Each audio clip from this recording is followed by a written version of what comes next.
নিঃশ্বাসটা চলে গেলে, কাউকে ধাক্কা দিলে ওই ধাক্কার ক্ষমা পাওয়ার কোনো সুযোগ নেই, বিচার হবে। নিঃশ্বাসটা থাকলে অপরাধ যতই হোক, আজকে থেকে যদি ভাবে আল্লাহ খালাস, দিনে 5 বার 17 রাকাত সালাত আদায় করতেছি, তুমি যা হারাম করেছো তা হারাম, তুমি যা হালাল করেছো তা হালাল, খালাস। সর্বোচ্চ চেষ্টা করব, যদি পথভ্রষ্ট হওয়ার সম্ভাবনা থাকে তুমি হিদায়াত দিয়ে ফিরে নিয়ে আসো, আমার জন্য কঠিন করে দাও হারামকে, সহজ করে দাও হালালকে। আজকে থেকে কোনো অপরাধ আর করবো না।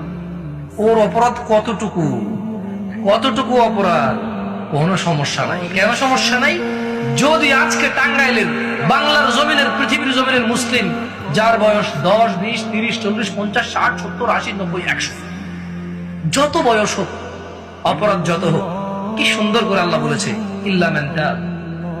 অতঃপর অপরাধ যেখানেই আছে যার, যদি সে বলে, তওবা করে যে আল্লাহ আমার অপরাধ আমি আর করব না, মন থেকে যদি বলে আর ফিরে আসে, আল্লাহ বলছে যদি কেউ অপরাধ থেকে ফিরে আসে ওয়া আমানা, এবং ঈমান আনে, ওয়া আমিলা আমালান সালিহা, যদি কেউ গুনাহ যাই হোক, গুনাহ বন্ধ, ফিরে আসছে আল্লাহর কাছে, ইয়া আল্লাহ মাফ করো, এরপর যদি সে ঈমান আনে, ওয়া আমিলা আমালান সালিহা, ভালো কাজ করে, আল্লাহ বলছে ফাউলাইকা ইউবাদদিলুল্লাহু সাইয়্যাতিহিম হাসানাত।